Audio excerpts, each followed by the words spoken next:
El fenómeno de los migrantes ha sido un tema recurrente en las últimas semanas.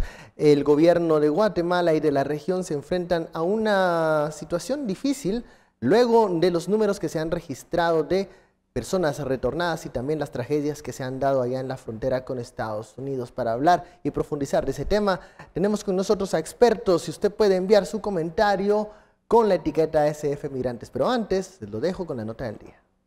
Bienvenidos a Sin Filtro. Comenzamos esta semana analizando uno de los temas más delicados y que, bueno, toca a muchos sectores, a muchos países incluso, que ha sido noticias de tragedias, y es este fenómeno de la migración y cómo hemos observado en las últimas semanas cómo también se pierden valiosas vidas en ese intento por llegar a la Unión Americana. Por eso usted puede enviar sus comentarios y opiniones con el tema SF Migrantes. Para hablar del tema de la migración y cómo Guatemala, el Triángulo Norte, está lidiando con este tema con el vecino Estados Unidos, tenemos con nosotros a Pedro Pablo Solares, el experto en temas migratorios. ¿Qué tal, Pedro Pablo? Buenas noches. También nos acompaña de este lado nuestro analista Estuardo Zapeta. ¿Qué tal, Estuardo? Buenas noches.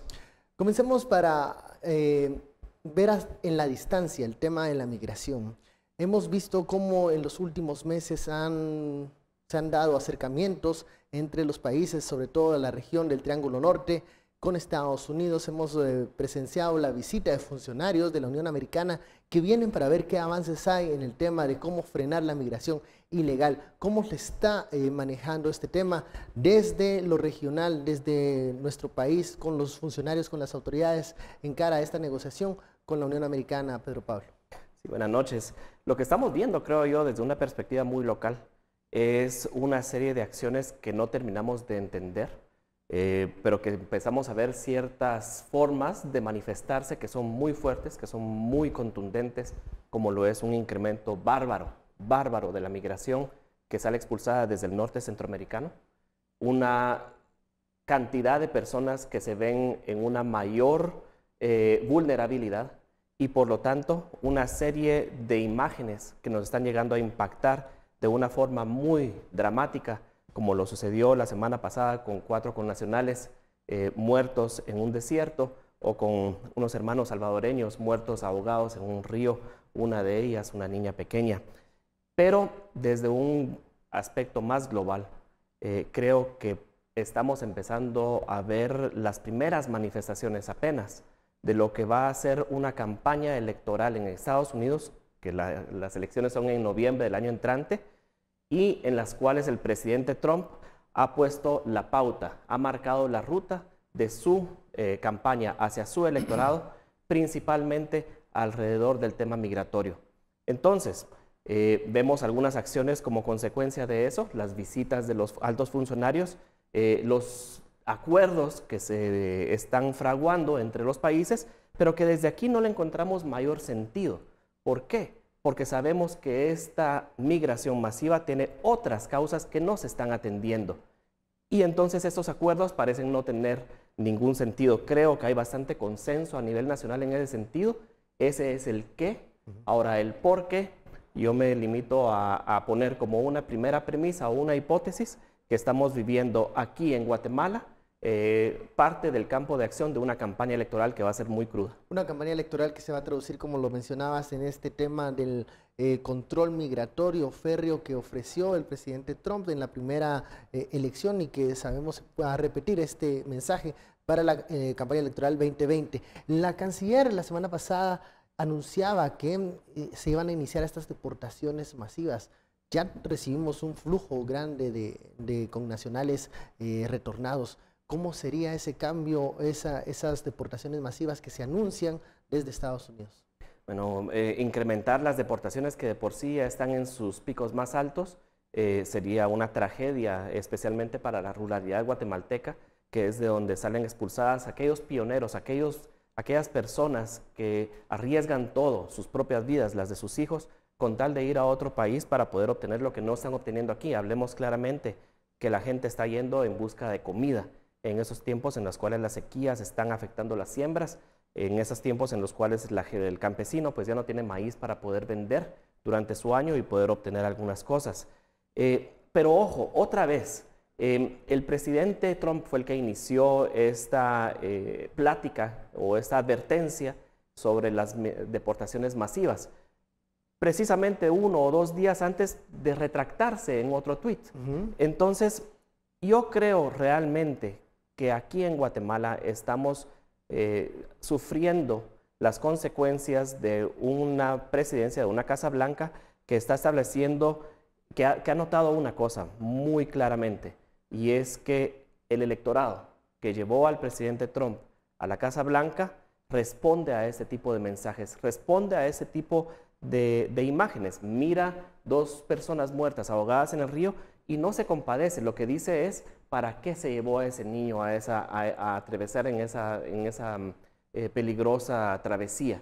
Y lamentablemente, creo yo, lo más lamentable de todo esto es que aparentemente el primer aliado, el primer cómplice de esta política que afecta a nuestra población es precisamente nuestro presidente que dirige la política internacional y la Cancillería, que se ha adherido sumisamente a todos esos mensajes que vienen desde Washington, D.C.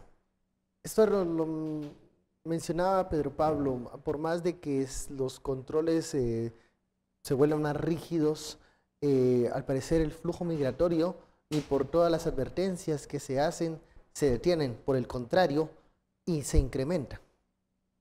Sí, no solo vimos un incremento, pero también estamos viendo un incremento de deportaciones. Ya que así va el incremento de migración hacia el norte, así viene el incremento de deportaciones. Y el nuevo estilo de migración, que yo creo que hay que ver también los modelos. Vamos a ver, todo el proceso de migración tiene dos acciones, ¿verdad? El que inmigra, o sea, el que se va de un lugar hacia otro, por eso en Estados Unidos se llama immigration, ¿verdad? Porque entran a Estados Unidos, y el que emigra, digamos, están emigrando de Guatemala y están inmigrando hacia Estados Unidos. Entonces, ese proceso de inmigración, lo que estamos viendo es que el modelo que empezó a tomar es el modelo de núcleos familiares. Y si vemos la semana pasada que pues en todo Estados Unidos y en todo el mundo, de hecho, causó mucho enojo la foto, por ejemplo, de los niños fallecidos, la foto también del padre salvadoreño intentando salvar a su... Primero salva a uno, pero después a otro. De hecho, y las declaraciones de la misma mamá del caso de los guatemaltecos, la mamá de Briseida, ¿verdad?, que ahora le echa la culpa al esposo por haberlos abandonado, a mí me sorprende que no sé si fueron los coyotes, yo creo que Pedro Pablo tal vez tendrá más información de quién empezó a decir que irse con niños hacia el norte era una garantía de entrar. Porque por eso es que están llegando los niños, y los niños al final están siendo la tragedia que se quedó en medio de demócratas, republicanos, en medio de una política exterior nuestra que todavía tenemos que conocer y tenemos que entender, pero las condiciones en las que llegan y viven ahí los que son detenidos en la frontera, son, pues, sino más, son jaulas, pues. De hecho, muchos de estos van a ser cerrados. Hay un proceso por el cual ya van a empezar a ser canceladas, y eso es una petición precisamente de tanto republicanos como demócratas, cuando llegan y visitan esos lugares en los cuales son puestos todos los migrantes que van de Centroamérica. Y cuando decimos del Triángulo Norte, realmente Guatemala aporta más de la mitad de los migrantes. Así es, o sea, yo creo que es como 60 y 40 lo van de aportar los otros 2 países, pero aquí es Guatemala el país que más aporta. Al mismo tiempo, parte del hecho fue la semana pasada la aprobación de 4.5 millardos, o sea, 4.500 millones de dólares por parte de los demócratas. Esto fue en el Congreso, o sea, donde están los representantes, para poder financiar todo esto, porque esto es, al final, mantener esa marea de gente es caro, ¿verdad? Aún repatriarlos va a ser caro. Tercer momento es la participación de México. México empieza a mover tropas. Al mismo tiempo, Estados Unidos, la petición es también mover tropas, pero México empieza a mover tropas hacia la frontera con Guatemala y Belice.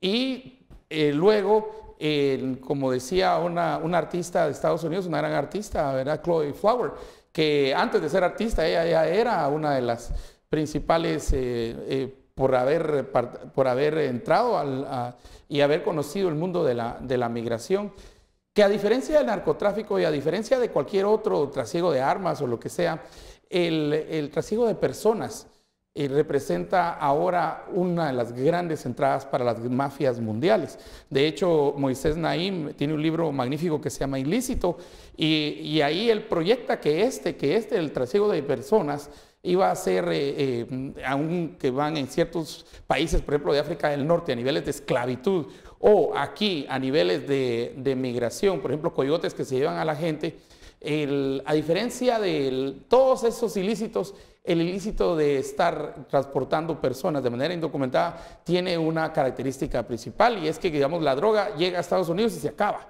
la consumen y se acaba. Las armas llegan a un punto pero los indocumentados, digamos, los migrantes no. Esos migrantes regresan, los agarran, los vuelven a regresar, dan la vuelta y vuelven. Entonces se convierte en un negocio recurrente para coyotes y para todos los que están también llevando personas hacia el norte. Y yo creo que de por ahí, si puedo lanzar una hipótesis, ha surgido el tráigase a los niños le van a ser como su escudo de entrada, tráigase a los niños van a ser como su garantía que sí los van a dejar entrar, que los van a dejar. Ojo que todos están pidiendo al final asilo político, esa es la característica que tiene este proceso. Otra característica que tiene es que antes pasaban y era una cuestión eminentemente económica, y sigue siendo una cuestión económica principalmente, pero el argumento central es ahora llevar niños y llevar núcleos familiares para que entonces con los niños, poniéndolos casi de escudo y de frente, pues los dejen entrar, y yo no estoy muy seguro que los van a dejar entrar.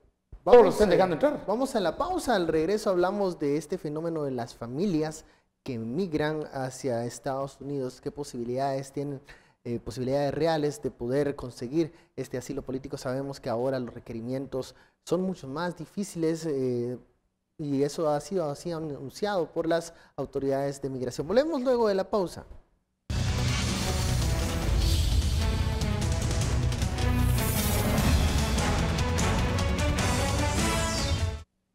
Regresamos a Sin Filtro, la etiqueta SF Migrantes.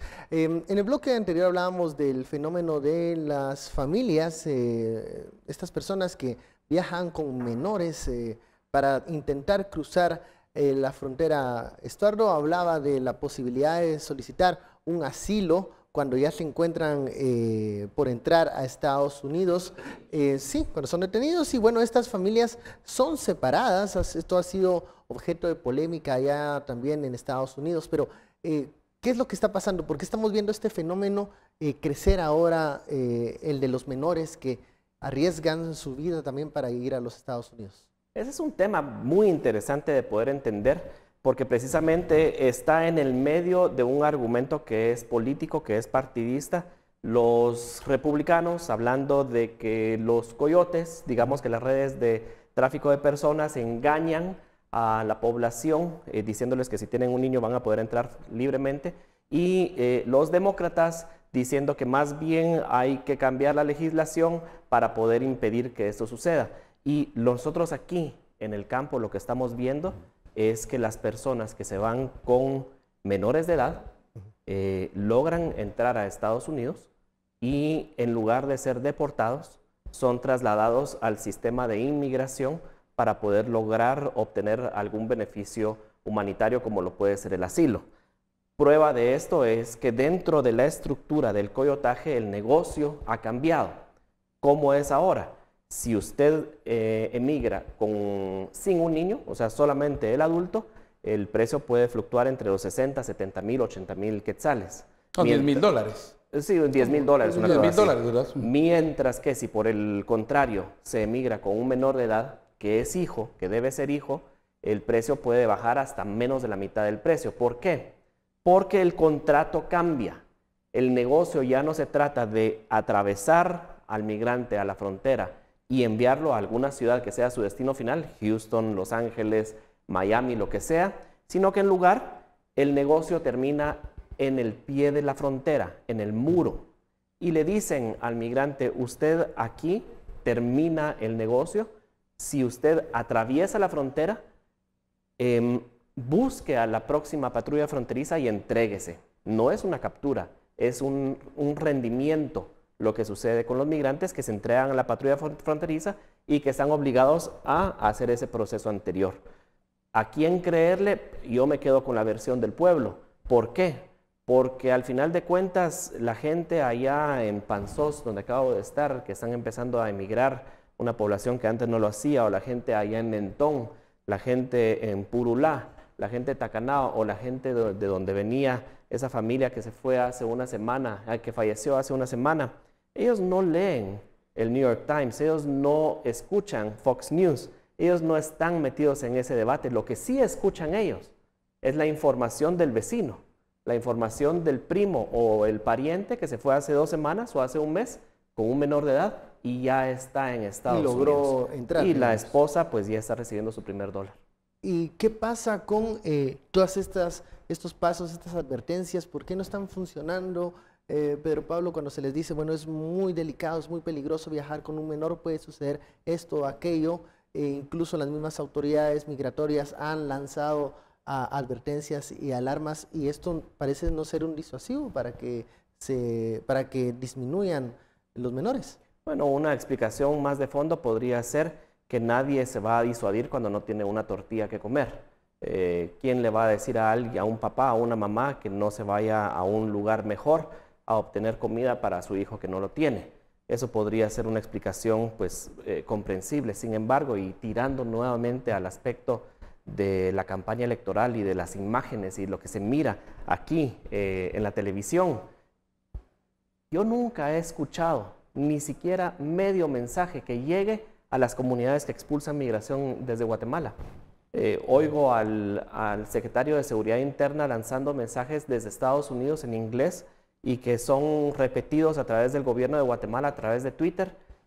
Veo a la canciller, veo también lamentablemente a la esposa del presidente diciendo que es un riesgo el viaje de estas personas, como si no supiera que el riesgo primero de las personas en las comunidades es morir de desnutrición, una situación sumamente lamentable, pero al final de cuentas todos estos mensajes tienen un lazo común, y es que no están dirigidos a la población que deberían ir dirigidos. Vienen en inglés, vienen en Twitter, vienen en las noticias. Yo no he visto ningún programa, y que alguien del gobierno me contradiga si es así, ni siquiera un esfuerzo, ni siquiera de mala calidad, por llevar estos mensajes realmente a las comunidades rurales que están expulsando más del 90% de la migración guatemalteca. Pedro Pablo menciona algo, estamos en las puertas de una campaña de reelección del presidente Trump 2020, en donde uno de los temas va a ser nuevamente los migrantes y cómo hacerle frente a esta situación. Sí hay un discurso tanto del Partido Republicano y del Partido Demócrata que tienen diferentes narrativas de este suceso. Los vamos a ver envueltos otra vez como en 2016 en esta nebulosa en donde los migrantes no es ya visto como un fenómeno social, sino como un fenómeno electoral, viendo qué rédito se saca de eso. Bueno, ya es tema. O sea, ya es tema, sí. ese no es que será tema, ya es tema. Y mirás, por ejemplo, cómo se responden y se pimponean Trump y Nancy Pelosi o Jack Schumer, ¿verdad?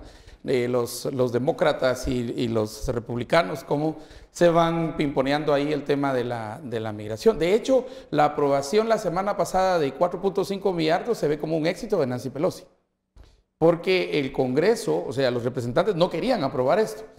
Y de plano ya tuvo que negociar bastante para poder aprobarlo, pero se ve como una ayuda y aprobación de los demócratas hacia el tema de la migración. En medio de todo esto, estamos nosotros con una presión todavía más grande. O sea, la presión para Guatemala sigue creciendo. Tanto porque el presidente y aquellos pidieron tropas, ¿verdad? Y Estados Unidos sí quisiera mandar tropas, y a veces vienen tropas disfrazadas de ayuda humanitaria, pero luego el movimiento de tropas hacia frontera México, del lado de México, frontera México-Guatemala, México-Belice, pero también la solicitud, y cada vez más fuerte, de hacer de Guatemala una especie lo voy a poner de la manera más fácil, una especie de santuario para migrantes, de santuario seguro para migrantes que vienen de otros lugares. parecerá una contradicción, pero rápidamente la conclusión es que nosotros no tenemos las condiciones para ser santuario digamos, de los migrantes que pasarían por aquí. Que eso es lo que le pidieron a México, básicamente, ¿verdad? México hacer digamos... Con amenaza de subida de aranceles. Sí, es que si no... la cuestión es que esta cosa no es solamente te pido, hazme este favor. Te pido, y si no lo haces, te voy a subir aranceles, no vas a querer tus productos, te va a ir horrible, ¿verdad? México lanzó digamos, fue un grupo de diplomáticos de altísimo nivel a decirle, miren, realmente este no es el camino para solucionar digamos, las cuestiones de migración. Y de hecho el presidente Trump se hizo hacia atrás y al final eso ya no se llevó, pero el tema siempre sigue ahí como espada, diciéndole si no hacen caso a México, lo que diga Estados Unidos, entonces van a tener repercusiones económicas bastante fuertes. Léase que lo que le pasa a México también nos puede pasar a nosotros. Claro. Porque la petición para nosotros sí es que, digamos, migrantes que vengan de Ecuador, y miren todos los países en los que nosotros tenido aquí en Guatemala. Este es un país de paso para muchas naciones que muchos migrantes quieren ir hacia el norte. Hasta de países que muchas personas no conocen o no saben señalar en un mapa, ¿verdad? La otra vez había Bangladesh. Ajá. Y mucho de África. Entonces, la petición es pero ese sería el lado del paso. El otro es, ¿qué de los guatemaltecos que salen, digamos, para Estados Unidos? Y ahí es y por favor, guatemaltecos me refiero a las familias de guatemaltecos que salen hacia Estados Unidos, porque, digamos, cualquiera de las causas sí se están yendo núcleos familiares completos.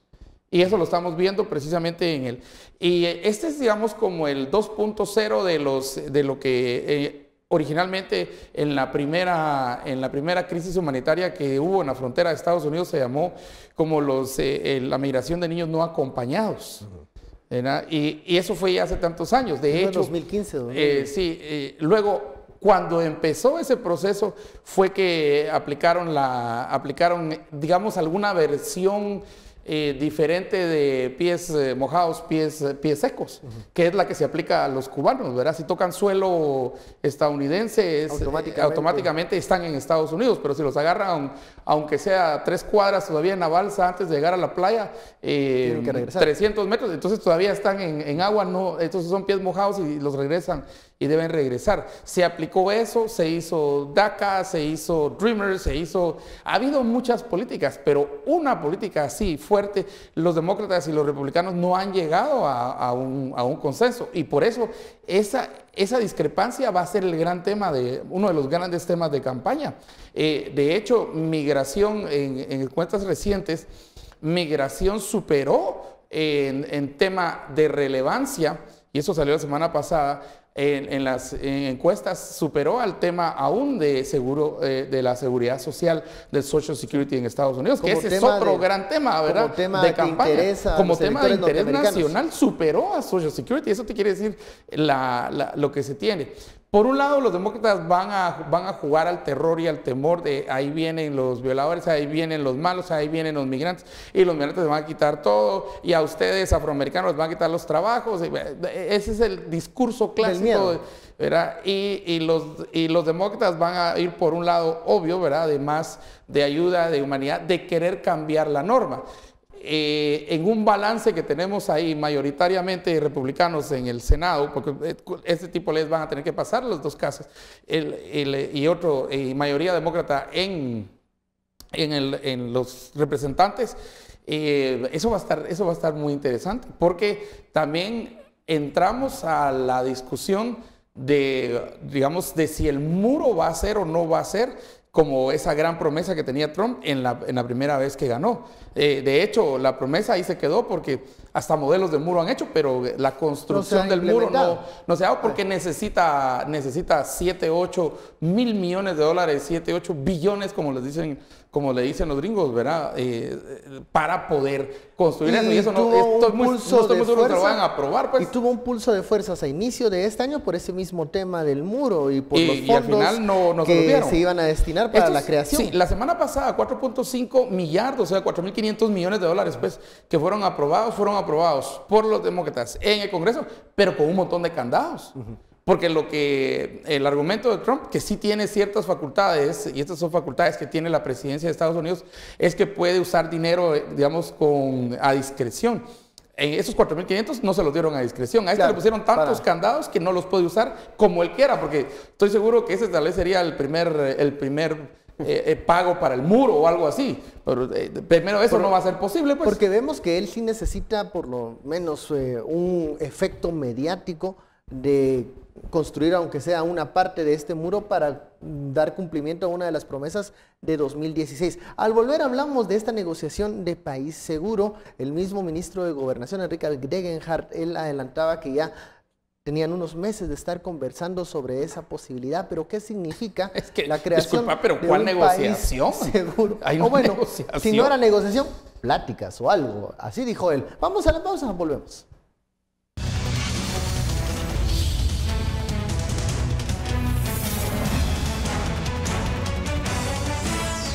Regresamos a Sin Filtro, la etiqueta de la noche, SF Migrantes. Estamos hablando sobre este fenómeno social y cómo ha estado discutiéndose y abordándose desde las autoridades nacionales, regionales y norteamericanas. Uno de los puntos que más controversia ha causado es esta negociación de la posibilidad que Guatemala se convierta en un país seguro, un país de acogida de varias personas que buscan continuar su viaje hacia Estados Unidos, pero que solicitan asilo y mientras dura este proceso, pues se quedan en tierras guatemaltecas. Esto ya ha suscitado polémica, controversia, porque las autoridades nacionales no han dado mayores detalles de qué consecuencias tendría esto. El tema de país seguro parece generar muchas preguntas y pocas respuestas, Pedro Pablo. Un consenso generalizado de toda persona que ha puesto siquiera un pie en este país, de que nosotros no somos un país capaz de retener ni siquiera a la población propia, ni siquiera a los nuestros, y por eso es que la mayoría de migrantes centroamericanos, como bien decía Estuardo hace un momento, es precisamente guatemalteca. Y antes estábamos hablando sobre la capacidad de negociación que pueda tener este gobierno, que el ministro Degenhardt habló de negociaciones durante varios meses. ¿Saben a qué me suena un poquito eso? Yo recuerdo cuando esa crisis de niños no acompañados, que así se llamó en 2014, eso estalló en el mes de junio, si mal no estoy. Tal vez un mes más, un mes menos, en el mes de julio, el presidente Obama convoca o manda a llamar a los 3 presidentes a la Casa Blanca con 2 semanas de anticipación, y ahí estaban los 3 en ese momento y salen de allí con el anuncio de que por propuesta, dijeron en ese entonces, de los países centroamericanos, iban a crear un nuevo plan que iba a tener como finalidad atacar las causas de la migración, y al cual 3 meses después, en el mes de noviembre, salieron todos muy bonitos en la foto, con un plan que se llamó Plan Alianza para la Prosperidad de los Países del Triángulo Norte. Y se trató de empezar a implementar. Todos sabemos, todos vimos en ese entonces que este plan fue redactado en Estados Unidos, fue diseñado en Estados Unidos, por los motivos que hayan sido. Al final de cuentas no se atacaron esas causas de la migración, pero por los motivos que hayan sido, fue un plan que fue supuestamente propuesto por Centroamérica y que fue implementado y diseñado desde Estados Unidos. Una situación similar veo en este momento, en el cual tenemos al país, sinceramente, en una encrucijada, porque este tipo de presiones o de órdenes, voy a usar esa palabra, que pueden estar viniendo desde Estados Unidos, comprometen seriamente muchas cosas aquí en el país. Cuando estamos hablando de convertir un país seguro, de lo que hablamos es un modelo internacional que existe para que cuando hay gente tratando de llegar de un lugar hacia otro lugar, exista un tercero que se pone como facilitador para que durante el tiempo en que se resuelve la situación de estos ríos humanos, que pueda este tercer país darle acogida. Obviamente, para que esto pueda funcionar, el país tiene que tener recursos, tiene que tener condiciones mínimas para poder dar ese alojamiento temporal a los solicitantes, en este caso de asilo en Estados Unidos. Hablemos de números. Solo de octubre para acá, solo de octubre para acá, que es lo que va del año fiscal de Estados Unidos, han sido capturados o se han entregado en frontera 360,000 personas centroamericanas de El Salvador, de Honduras y de Guatemala. 360,000. Esto adicionalmente de los, no recuerdo, son 40 o 80,000, creo que son 80,000 mayores de edad que vienen de esos mismos países. Estamos hablando casi de 500,000 de centroamericanos capturados en frontera. Y los grupos familiares y los niños, la enorme mayoría se entregan, como lo decía hace unos minutos, a las autoridades de la patrulla fronteriza precisamente para solicitar un asilo. Si nosotros estuviéramos recibiendo siquiera el 10% de esta población, estamos hablando de 36,000 personas. Nosotros lo vamos a recibir. Tenemos un aeropuerto internacional con capacidad para recibir migrantes en un centro de procesamiento de datos en la Fuerza Aérea. Tenemos 2 casas, son casas, para poder recibir población migrante a cargo de la SBS, las casas Nuestras Raíces en la zona 1 y en Shela, y entre las 2 no logran albergar ni siquiera a 150 personas, ni siquiera a 130. Entonces, de ahí viene la pregunta, o más bien dicho, una aseveración. Guatemala no tiene capacidad de ser país seguro ni siquiera para el 1% de la población que le está pidiendo asilo a Estados Unidos, ni siquiera durante el primer día. Esa es nuestra limitación.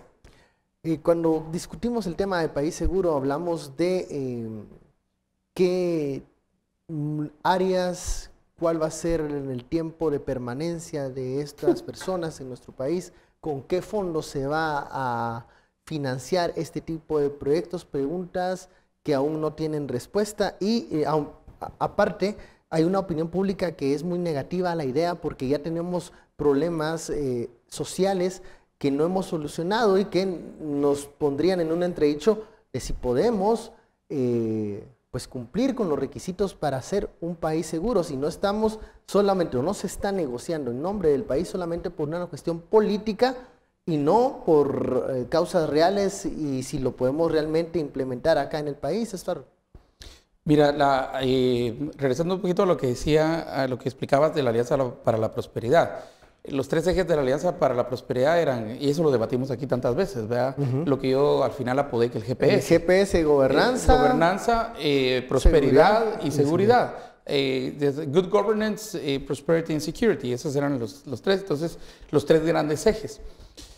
Sorprendente que en la última reunión, en las reuniones recientes de los presidentes y todo eso, de la Alianza para la Prosperidad, han invitado a todos menos a Guatemala, menos al presidente de Guatemala. Sí. Y yo creo que al entendido por señas, pues, ¿verdad? Ese señalamiento de decir, o esa petición, yo no le dijera petición. Discúlpeme, lo voy a decir como es. Los gringos no piden, imponen. ¿Ya? Otra vez, y lo repito, los gringos no piden, imponen. Entonces, esa imposición de decir, Guatemala va a ser un país seguro, una especie como de salvaguarda para que no pasen aquellos que vienen. Primero, no tenemos la capacidad, eso está súper probado, pero segundo, también, digamos, no es, ese es parte de todo el problema de la migración, de la emigración que estamos teniendo, o sea, de los que, para nosotros esta gente que vendría serían inmigrantes y los guatemaltecos que salen son inmigrantes, entonces tenemos el reto de la inmigración y luego tendríamos el reto de la inmigración. No solamente es precio cuánto cuesta tenerlos o regresarlos, cuál va a ser la política, qué vamos a hacer, digamos, con las personas. Algo tan sencillo, pero tan sencillo. Y Pedro Pablo está aquí, no me dejará mentir que en esta parte es que no tenemos traductores, pero vienen, a veces en la comunicación, uno no sabe ni qué idioma están hablando. No. Porque están hablando suajili y uno ni entiende. Hace 2 semanas cuando se dio este problema en esta casa donde estaban albergados unos migrantes, no sé si eran africanos, haitianos también, pues se dieron problemas y era un grupo reducido.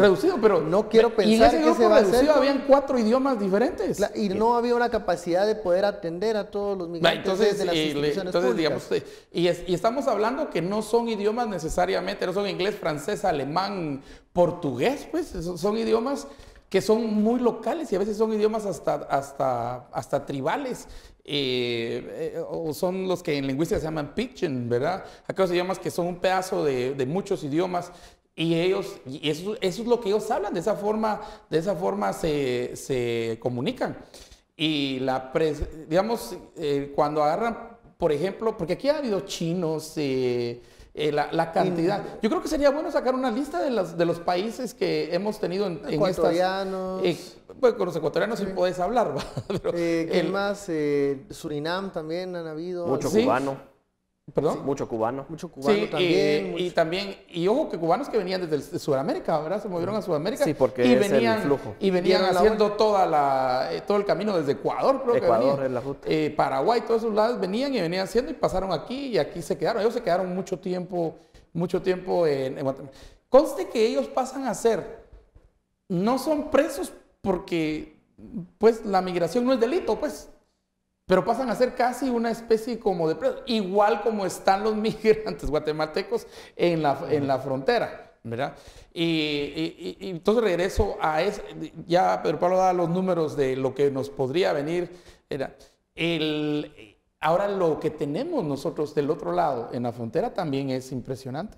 Y ese número en un crecimiento, y lo más importante creo yo, es el crecimiento que está teniendo, el porcentual crecimiento que está teniendo cada día. El número más chiquito que siempre he leído y han considerado es como 5,000 personas al día.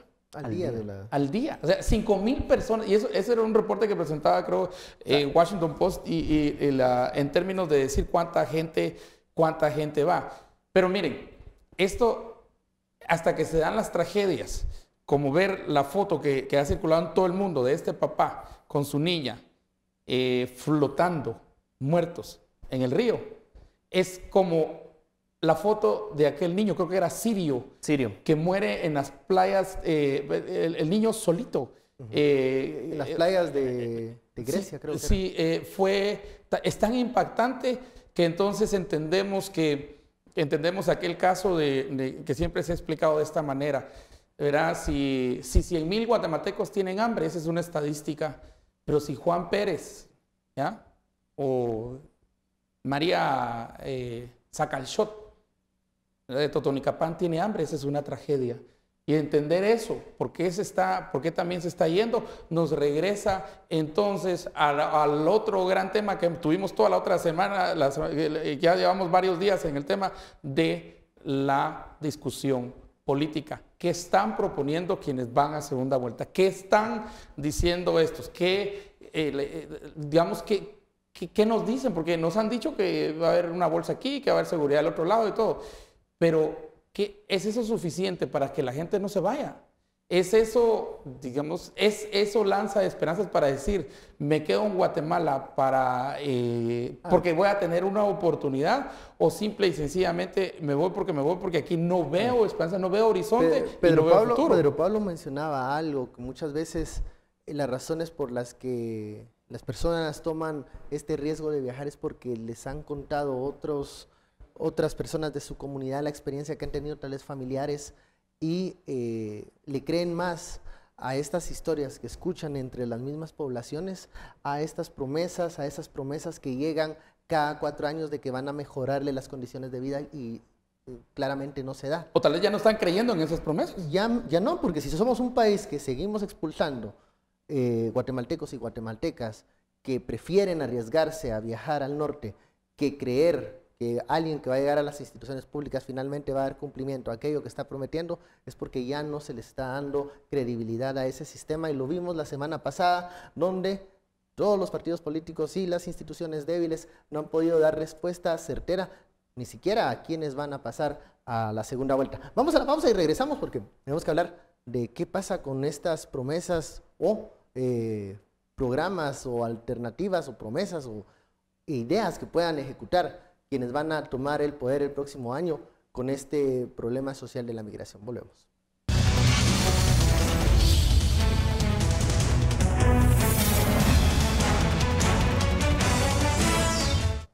Regresamos a Sin Filtro, la etiqueta SF Migrantes.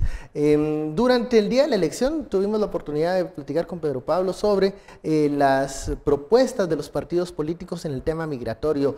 En aquel entonces, bueno, estábamos en la víspera de la elección, luego de que ya se dieron las votaciones y con lo que ha pasado, que estamos ahí con la incertidumbre de qué va a suceder con esta revisión de actas, pero el tema y la pregunta sigue estando sobre la mesa. ¿Qué ofrecen los candidatos que van a asumir el organismo ejecutivo, que van a ser los rectores de la política exterior para poder negociar, lograr, buscar un beneficio o una protección para aquellos migrantes guatemaltecos que están en una situación vulnerable, Pedro Pablo?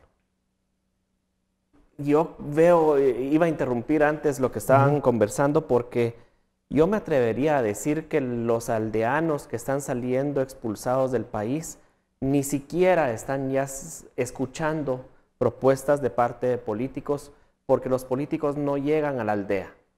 Algunos candidatos a alcalde lo podrán hacer, pero cuando uno va a las aldeas del interior de la República, no sé si ustedes han tenido experiencia en esto, uno en la tienda, en la pared de la casa que ha sido pintada con los partidos políticos de preferencia local, uno lo que mira es el anuncio del candidato a alcalde.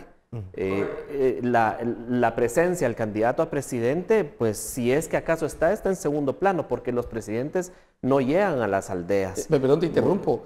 También la cantidad de coyotes que participaron en las elecciones, en estas elecciones, es impresionante. Y que vienen participando desde hace mucho tiempo. Pero ahora creció el número. Sería interesante verlo. Yo recuerdo el caso. Y mira los fronterizos. Sí, porque al final de cuentas es gente que tiene el capital. Correcto. Pero lo que iba a decir es que yo creo que lo que hace falta un poquito también es de darnos cuenta y de dimensionar no solo la cantidad de migración que está saliendo desde Guatemala, sino que precisamente desde dónde. Y es que en la experiencia que he podido recoger de ir a los municipios en el área rural, lo que he podido presenciar es que la enorme mayoría de la migración sale de las aldeas, no sale de los cascos municipales. A esos lugares donde digo no llegan muchas propuestas. ¿Y cuánta gente está saliendo? Pero es que eso no se puede ni siquiera determinar. Pero solo para podernos hacer una pequeña idea, ese número que yo decía antes, que es un número que fue revelado por la patrulla fronteriza, no son datos míos, son datos oficiales de Estados Unidos, que revelan que la mitad de 360,000 personas, grupos familiares guatemaltecos y menores de edad guatemaltecos fueron capturadas desde octubre para acá. ¿Qué son esos? Son 8 meses, ¿no? Y más 40,000 guatemaltecos, estamos hablando de más de 220,000 guatemaltecos que han sido capturados en menos de 8 meses. Esos son más de 1,000 personas diarias que están saliendo desde Guatemala hacia Estados Unidos, con una pequeña particularidad que es la que debería de ponernos a saltar el pelo, y es que esos son los que son capturados en frontera. Este es un negocio ilícito que tiene como principal objetivo, no en el caso particular de los menores, pero en el resto de las personas, la clandestinidad. ¿Cuánta gente está saliendo y está está pagando el servicio premium porque lo atraviesa en la frontera sin entregarse a las autoridades de frontera? ¿Cuánta gente se está quedando en el camino? Estamos hablando de más de 1,000 personas diarias que salen desde el país. Y yo no vi, no sé si ustedes, ningún mensaje, ni siquiera una candidatura que hubiera, por lo menos de los que quedaron en los primeros puestos, que hubiera centrado su atención a los problemas estructurales desde la óptica de la migración.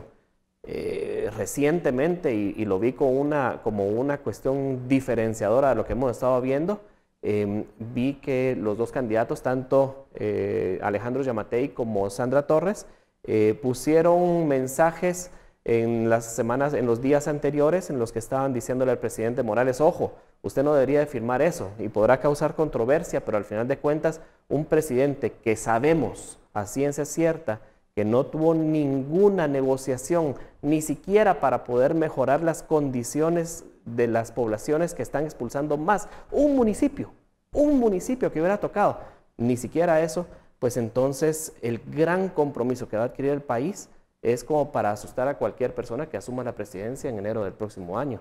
Por esa razón yo siento que tanto Alejandro Yamatei como Sandra Torres, que los dos se pronunciaron en el mismo sentido, de advertirle a una a una presidencia que ha actuado en términos internacionales con mucha irresponsabilidad, tuvieron razón de haberle dicho al presidente, ojo, usted no tiene la legitimidad, aunque tenga la legitimidad legal, no tiene la legitimidad moral para asumir un compromiso de tal envergadura, especialmente tomando en cuenta que la Constitución Política de la República establece que aquellos acuerdos internacionales que van a tener una serie de características, se enumera como 8, encuentro que estos acuerdos podrían estar tocando 2 o 3 fibras muy sensibles en ese artículo, obligan a la Cancillería y al Servicio Exterior a no firmar ese acuerdo, sino que a consultarlo con el Congreso, que es el representante del pueblo.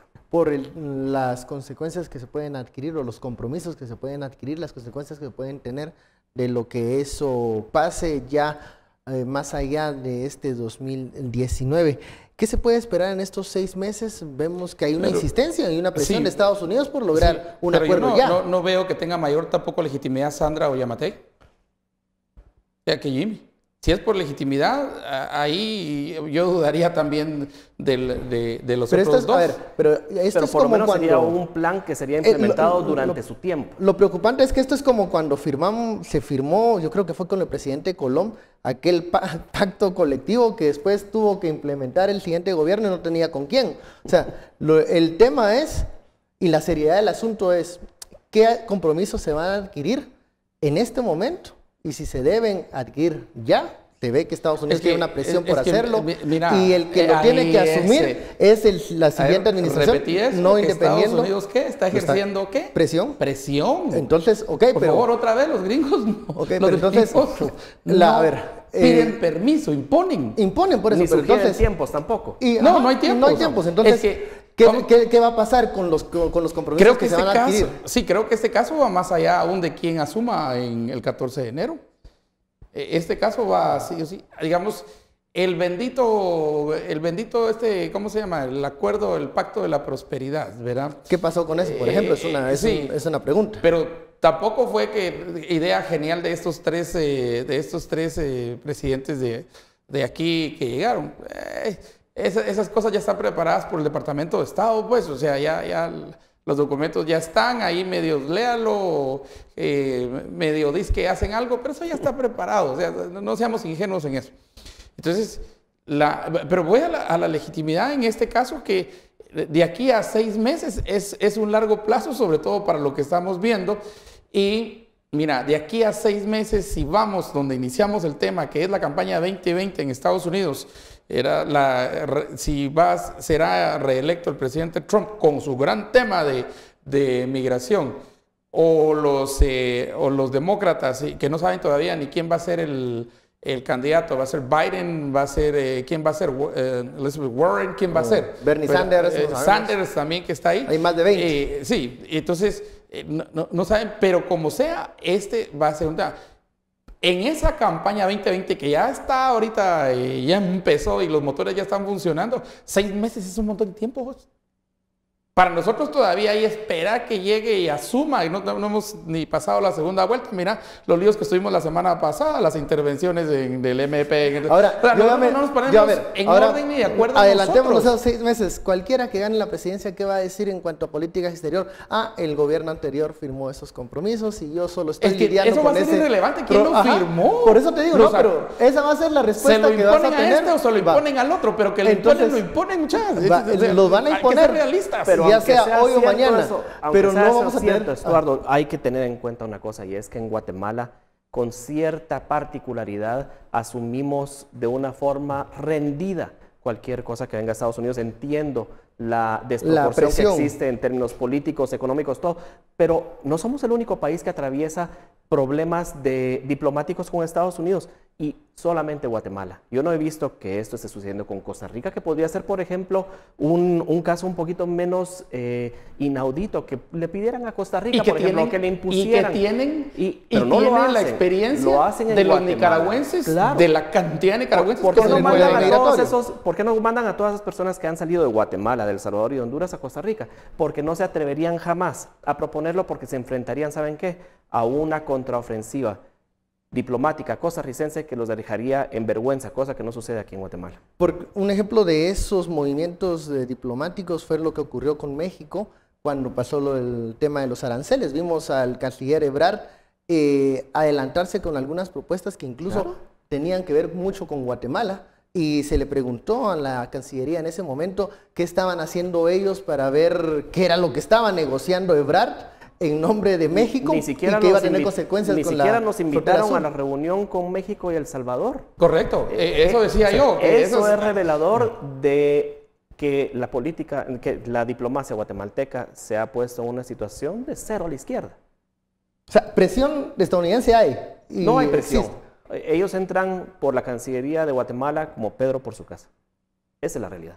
Aquí no hay presión, hay una sumisión. ¿Cómo puede ser posible que el tema de conversación la semana pasada fue una gran cantidad de videos y de denuncias por parte de personas que entraron a los centros de detención de migrantes centroamericanos, de migrantes en frontera de Estados Unidos, donde una gran cantidad son centroamericanos y una gran cantidad de esos niños son guatemaltecos? ¿Y qué hace la canciller de la República, la señora Sandra Jovel? Sale justificando y mintiendo, hay que decirlo de la forma como es, mintiendo al público, diciéndole que las personas que están ahí están siendo tratadas están bien tratadas. Bien tratadas. Es lo mismo que la señora Valdetti con que el Centro Federico Mora estaba re bonito. Conclusiones, ¿qué va a pasar y cómo se tiene que abordar ese tema entonces por autoridades entrantes, salientes, y qué va a suceder con la negociación de país seguro, ya con todas las noticias que han venido desde la frontera, incluso con todas las tragedias que vemos, las imágenes que nos llegan desde allá? Estuardo. Mira, yo lo que siento es que de aquí, y del 14 en adelante, tampoco creo que vaya a haber un gran cambio en la diplomacia. Cambios en la diplomacia necesitan tiempo. Hay que preparar diplomáticos. Nosotros no tenemos diplomáticos. Los diplomáticos de carrera, ¿dónde están los diplomáticos de carrera?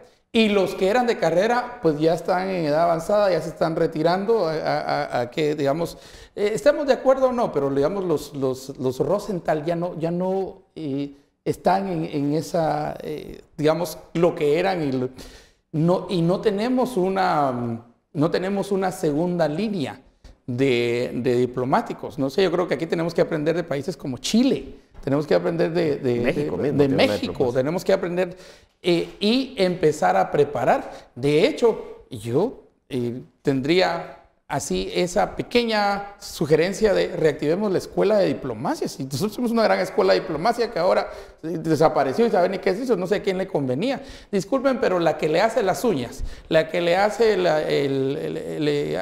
los peinados y todo, no es diplomática. La hija del diputado tal tampoco es diplomática, o para mandarla digamos, a representaciones no sé, a Suiza o a Estados Unidos, países que son muy importantes para nosotros. Ha vencido más el cuello que la experiencia. El compadrazgo, eso. Entonces, eso. Entonces, por eso es que no creo que vaya a cambiar de aquí al 14. Entonces, la presión para seguir siendo país seguro va a seguir. Aceptarlo va a ser a cambio de qué. Y creo que es un punto en el que estábamos en el corte hablando, ¿verdad? Me preguntabas con bastante sarcasmo y sorna la capacidad de negociación de nuestros... No la tienen, hombre, sí, no la tienen, seamos claros, no la tienen. Entonces, ¿no va a haber un cambio de qué? Ese es mi punto, que de aquí al 14, mientras tanto avanza la campaña en Estados Unidos, donde ese tema va a ser... El tema es migración, bueno, nos guste o no nos guste, y guatemaltecos en medio de esto. Bueno, se nos terminó el tema. Muchísimas gracias, Estuardo, Pedro Pablo, por esta interesante conversación sobre el fenómeno migratorio. Muchísimas gracias a usted, siempre por seguirnos. Feliz noche, nos vemos mañana. Ahí está.